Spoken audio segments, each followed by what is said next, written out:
Assalamualaikum warahmatullahi wabarakatuh. Izin memperkenalkan diri, nama saya Alia Azhara Hadiastuti dari Program Studi Farmasi Angkatan 2024 Universitas Lambung Mangkurat dengan NIM 2411015220031. Tujuan saya membuat video ini adalah untuk memenuhi tugas mata kuliah Anatomi dan Fisiologi Manusia dengan Bapak dosen, yaitu Bapak Dr. Oski Iliandri, MKes. Kini saja perkenalan dari saya. Mohon disaksikan presentasi saya setelah ini, dan mohon maaf apabila saat saya presentasi ada penyebutan nama atau bahkan referensi saya yang kurang tepat. Terima kasih. Sebelumnya izin memperkenalkan diri kembali. Nama saya Alia Azhara Hadiastuti dari Farmasi Angkatan 2024 dengan NIM 2411015220031. Kita masuk ke materi pembahasan, yaitu saya di sini dengan materi sistem kardiovaskular dan respirasi. Nah, yang pertama itu adalah organ jantung.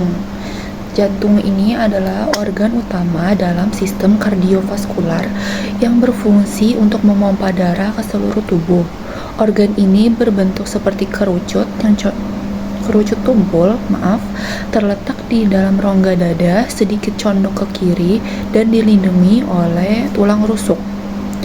Jantung berperan sangat penting dalam menjaga kelangsungan hidup dengan memasok oksigen dan nutrisi ke sel-sel tubuh serta membuang produk sisa seperti karbon dioksida dan racun melalui aliran darah.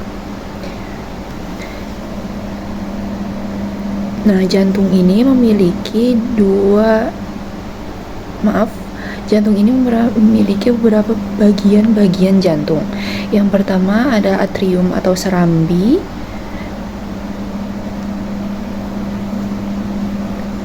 Jantung itu memiliki dua atrium, yaitu atrium kiri dan atrium kanan. Atrium akan menerima darah yang masuk ke dalam jantung. Nah, atrium kanan itu menerima darah yang mengandung sedikit oksigen dari tubuh melalui vena cava. Kalau atrium kiri menerima darah yang kaya oksigen dari paru-paru melalui vena pulmonalis. Selanjutnya adalah ventrikel, yaitu bilik. Jantung memiliki dua ventrikel, yaitu ventrikel kiri dan ventrikel kanan. Ventrikel itu memompa darah keluar dari jantung. Ventrikel kanan itu memompa darah yang kekurangan oksigen ke paru-paru melalui arteri pulmonalis untuk dioksigenasi. Sedangkan ventrikel kiri ini memompa darah yang kaya oksigen ke seluruh tubuh melalui aorta. Selain atrium dan ventrikel, itu ada katup jantung. Katup jantung ini ada 4 yang gunanya untuk mengatur aliran darah satu ke arah dalam jantung. Nah, katup ini terdiri dari katup trikuspid, dia itu di antara atrium kanan dan ventrikel kanan. Katup pulmonalis itu di antara ventrikel kanan dan arteri pulmonalis. Katup bikuspid mitral itu di antara atrium kiri dan ventrikel kiri, dan katup aorta itu di antara ventrikel kiri dan aorta. Nah, di jantung itu ada pembuluh darah besar. Pembuluh darah besar itu isinya ada aorta, yaitu pembuluh darah terbesar yang akan mengalirkan darah dari ventrikel kiri ke seluruh tubuh. Yang kedua ada vena cava. Vena cava ini akan membawa darah dari tubuh kembali ke atrium kanan. Arteri pulmonalis itu membawa darah dari ventrikel kanan ke paru-paru. Kalau vena pulmonalis itu membawa darah dari paru-paru ke atrium kiri. Nah, jantung itu bekerja dengan berdetak. Jantung itu berdetak melalui kontraksi berirama yang disebut siklus jantung. Siklus ini memiliki dua fase utama, yaitu yang pertama sistol, yaitu fase kontraksi ketika ventrikel memompa darah keluar dari jantung. Yang kedua ada diastol. Diastol ini saat fase relaksasi ketika jantung itu mengisi kembali darah dari atrium ke ventrikel. Dari kerja jantung itu ada sistem pengaturan jantung. Jadi detak jantung itu diatur oleh sistem konduksi elektrik yang memicu kontraksi otot jantung secara terkoordinasi. Sistem ini terdiri dari simpul sinoatrial, dikenal sebagai pacemaker alami jantung yang memulai impuls listrik. Yang kedua ada simpul atrioventrikular, itu dia meluruskan impuls listrik dari atrium ke ventrikel. Lalu ada bundle of His dan Sredic, itu dia akan menyebarkan sinyal listrik ke seluruh otot ventrikel. Lanjut kita ke respirasi. Nah, respirasi itu sendiri pengertiannya adalah proses biologis di mana organisme memperoleh energi dari makanan dengan cara mengoksidasi molekul-molekul organik seperti glukosa. Nah, proses ini berlangsung di dalam sel dan terdiri dari beberapa tahap kompleks yang melibatkan pengambilan oksigen, pengeluaran karbon dioksida, dan produksi energi dalam bentuk adenosin trifosfat atau ATP. Respirasi penting bagi kelangsungan hidup karena ATP yang dihasilkan digunakan untuk mendukung berbagai aktivitas seluler. Nah, respirasi pada manusia itu adalah proses kompleks yang melibatkan pengambilan oksigen dari lingkungan dan pengeluaran karbon dioksida, serta penggunaan oksigen tersebut di dalam sel itu adalah untuk menghasilkan energi. Nah, proses ini terdiri dari dua komponen utama, yaitu respirasi eksternal, yaitu pertukaran gas di paru-paru, dan respirasi seluler, yaitu pemanfaatan oksigen di tingkat sel untuk memproduksi energi. Nah, kita masuk ke respirasi eksternal, yaitu sistem pernafasan. Nah, respirasi eksternal ini adalah proses pertukaran gas antara tubuh manusia dengan lingkungannya. Oksigen yang diambil dari luar dan dibawa masuk ke paru-paru, sedangkan karbon dioksida itu akan dikeluarkan oleh tubuh.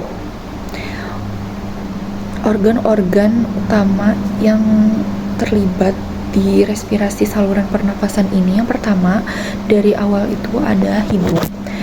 Hidung ini, proses kerja hidung itu adalah dengan udara masuk melalui hidung, di mana dia akan disaring oleh rambut hidung dan lendir untuk menangkap partikel debu. Dilembabkan dulu dan dihangatkan sebelum memasuki sistem pernafasan yang lebih dalam. Setelah melalui hidung, akan masuk ke faring. Faring itu adalah udara yang bergerak melalui faring atau tenggorokan itu berfungsi sebagai jalur udara dan makanan. Setelah faring masuk ke laring. Laring ini adalah tempat pita suara berada. Ia juga berfungsi untuk mengarahkan udara dan untuk menuju trakea, sekaligus melindungi saluran udara dengan menutup saat menelan. Setelah faring lanjut ke trakea. Trakea ini juga dikenal sebagai batang tenggorokan. Trakea membawa udara menuju paru-paru. Dinding trakea ini dilapisi oleh lendir dan silia yang membantu menangkap partikel dan mencegah masuknya benda-benda asing. Lalu ada bronkus. Bronkus ini di trakea yang terbagi menjadi dua cabang, Dan bronkus utama itu menuju paru-paru kiri dan kanan. Bronkus yang bercabang ini lebih kecil dan bernama bronkeolus di dalam paru-paru. Yang pertama ada alveolus. Alveolus ini adalah bronkeolus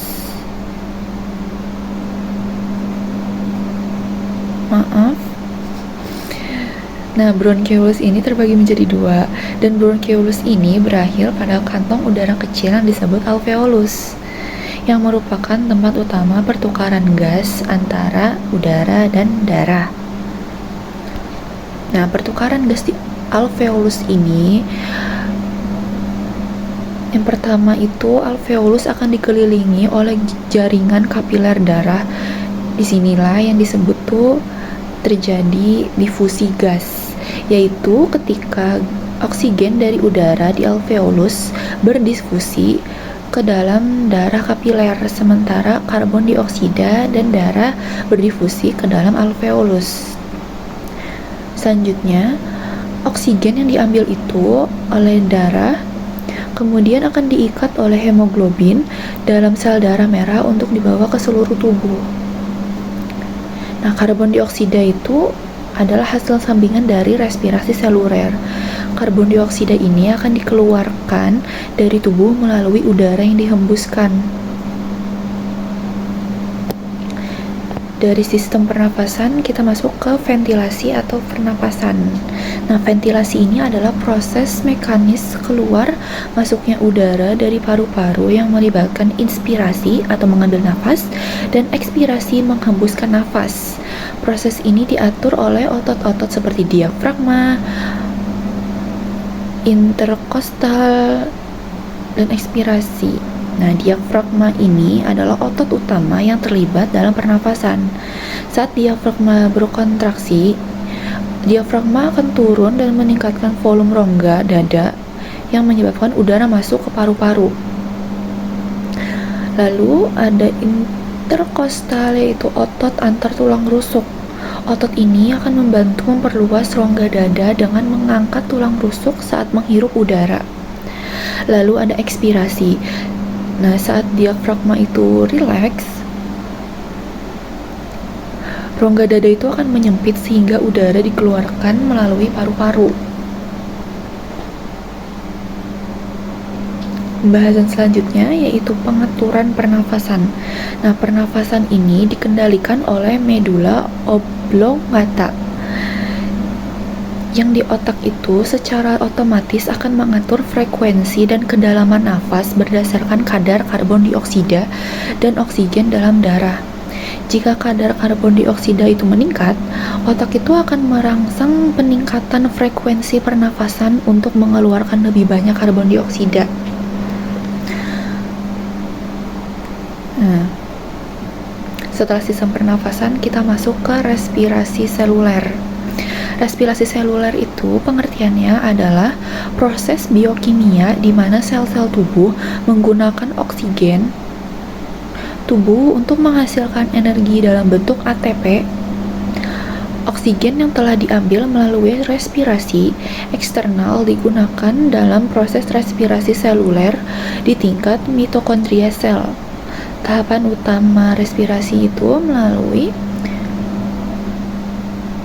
glikolisis, siklus Krebs, rantai transport eksteron.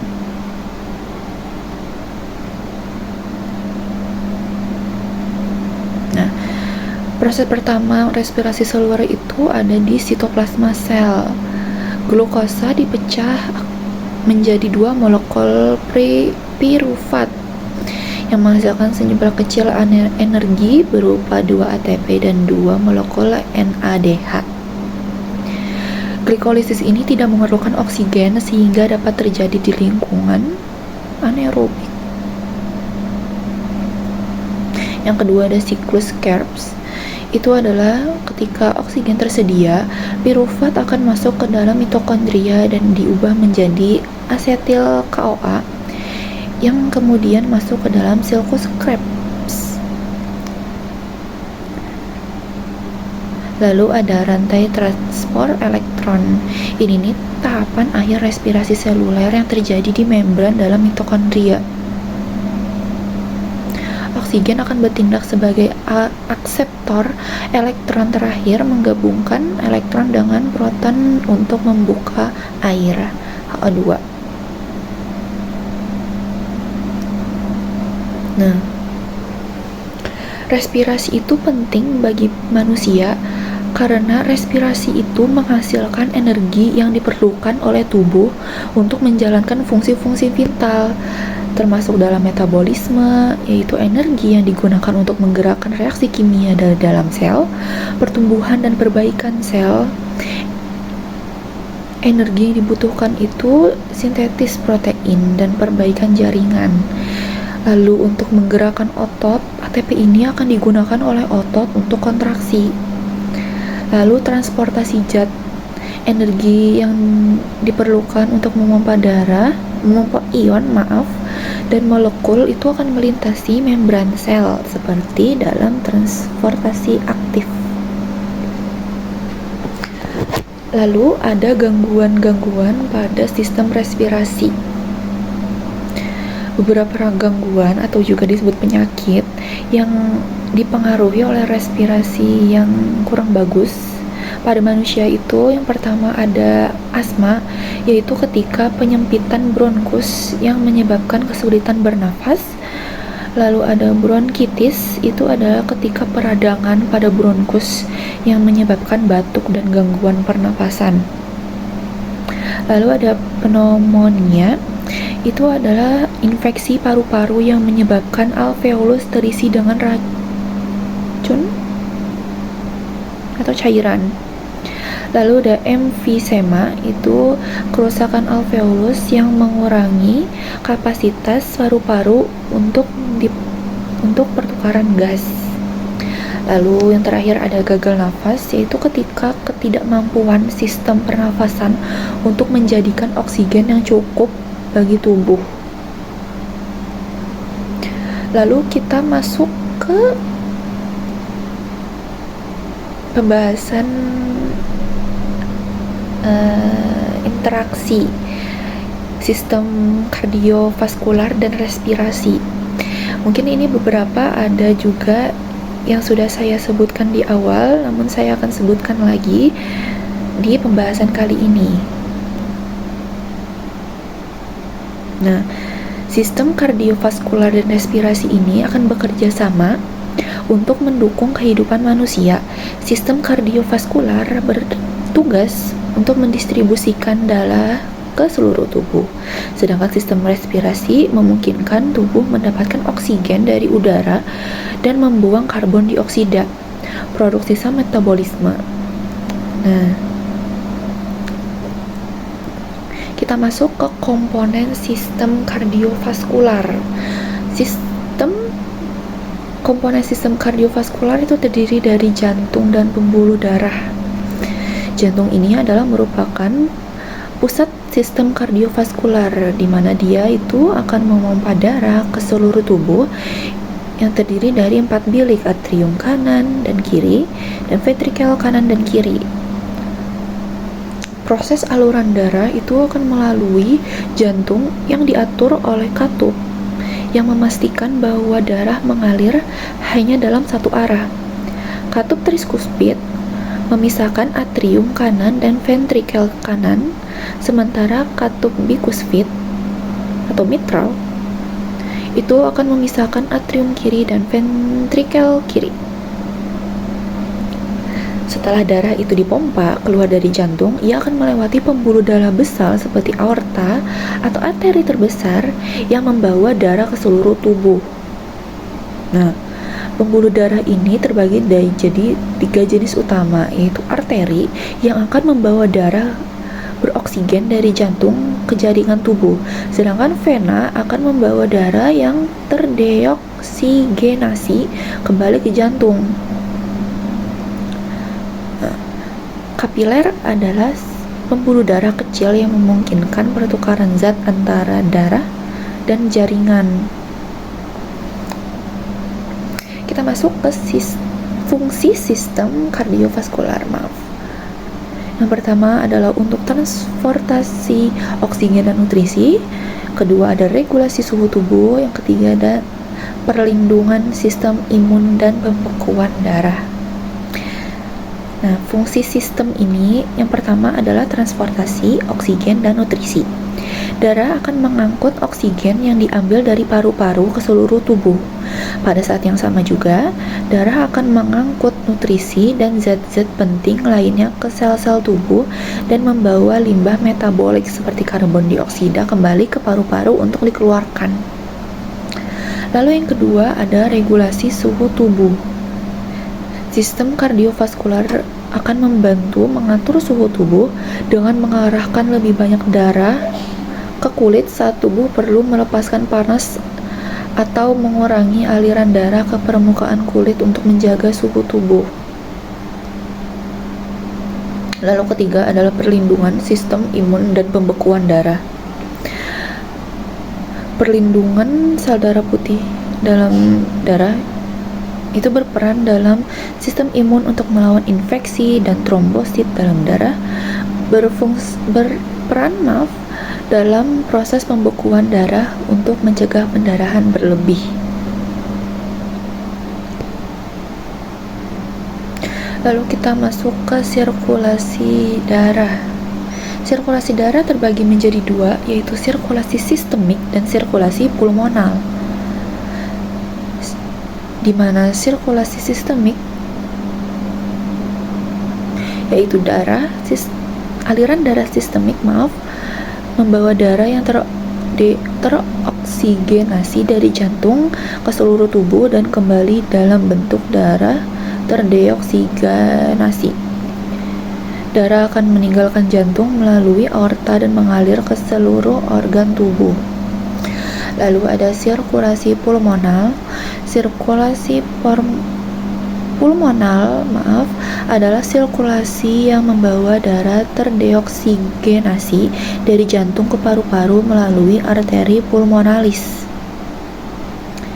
Setelah darah menerima oksigen di alveolus paru-paru, darah akan kembali ke jantung melalui vena pulmonalis untuk didistribusikan ke seluruh tubuh.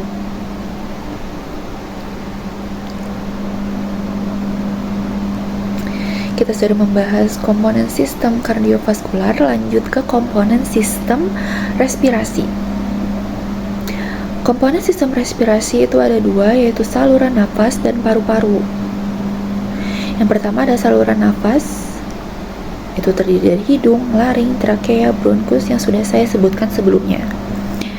Udara masuk melalui hidung atau mulut, melalui saluran udara yang terdiri dari faring, laring, trakea, bronkus, dan bronkiolus hingga mencapai alveolus di paru-paru.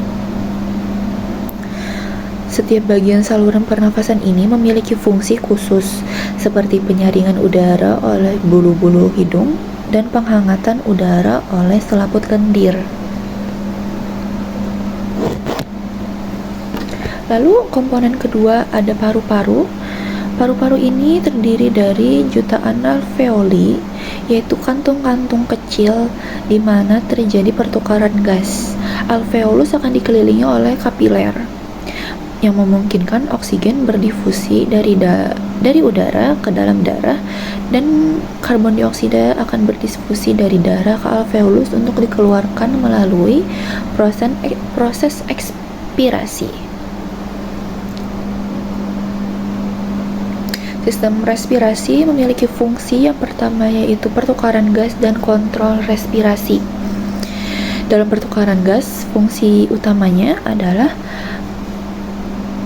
mengambil oksigen dari udara dan membuang karbon dioksida dari darah. Pertukaran ini terjadi di alveoli dan kapiler di sekitar paru-paru. Lalu yang kedua adalah kontrol respirasi. Pernafasan akan dikendalikan oleh otak, terutama oleh pusat pernafasan di medula oblongata.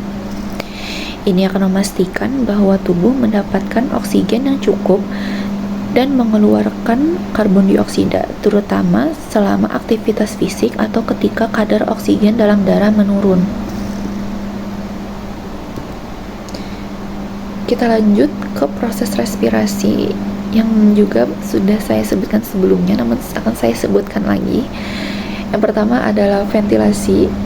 Ventilasi ini adalah proses yang terdiri dari dua fase, yaitu inspirasi menghirup udara dan ekspirasi menghembuskan udara. Inspirasi terjadi ketika diafragma berkontraksi dan turun, membuat rongga dada membesar sehingga udara masuk ke paru-paru. Sebaliknya, ekspirasi terjadi ketika diafragma relaksasi dan udara dikeluarkan dari paru-paru. Lalu yang proses kedua yaitu transportasi gas. Setelah udara mencapai alveolus, oksigen akan berdifusi ke dalam darah dan diangkut oleh hemoglobin yang berada dalam sel darah merah. Lalu, karbon dioksida yang adalah hasil metabolisme dari sel-sel tubuh akan diangkut oleh darah dalam bentuk bikarbonat dan dibuang melalui paru-paru saat ekspirasi.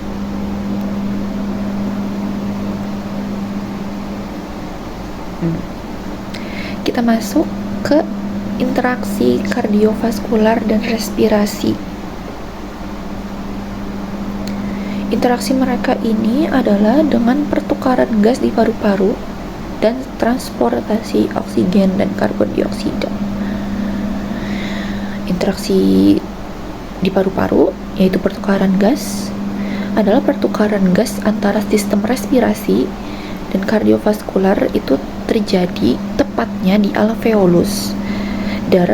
Darah akan terdeoksigenasi yang dibawa oleh arteri pulmonalis ke paru-paru akan dibawa oleh arteri pulmonalis ke paru-paru yang diambil oleh oksigen dari alveoli dan melepaskan karbon dioksida yang kemudian akan dihembuskan keluar tubuh.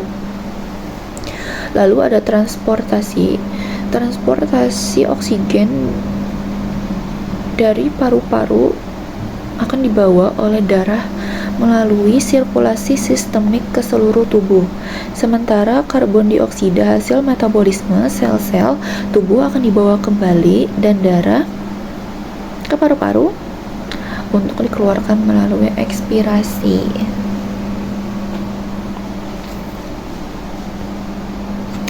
Oke, kita masuk ke kesimpulan. Nah, kesimpulan dari materi ini adalah sistem kardiovaskular dan respirasi itu bekerja sama untuk menyediakan oksigen dan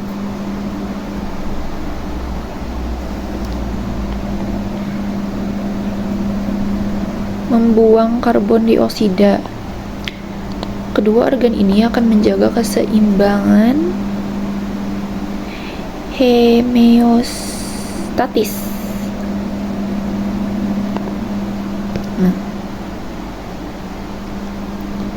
Tanpa fungsi kedua sistem ini yang saling terintegrasi, tubuh tidak bisa berfungsi dengan optimal.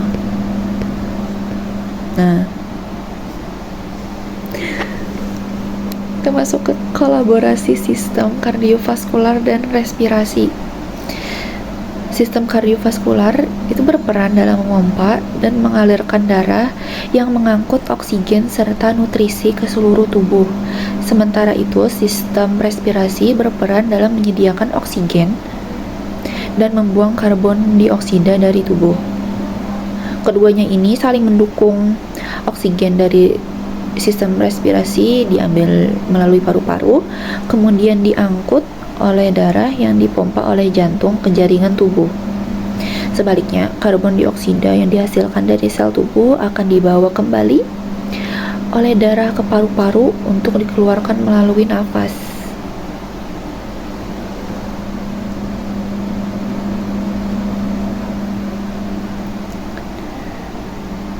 Pentingnya kedua sistem ini dalam homeostatis. Kedua fungsi ini akan menjaga keseimbangan internal tubuh yang sangat penting untuk kelangsungan hidup. Tanpa sistem kardiovaskular yang berfungsi dengan baik, darah tidak akan dapat mendistribusikan oksigen ke organ dan jaringan. Sebaliknya, tanpa sistem respirasi yang efektif juga, tubuh tidak bisa mendapatkan oksigen dari udara atau membuang karbon dioksida. Gangguan pada salah satu sistem ini bisa menyebabkan masalah kesehatan serius seperti jantung, penyakit jantung, gangguan pernafasan, dan lain sebagainya.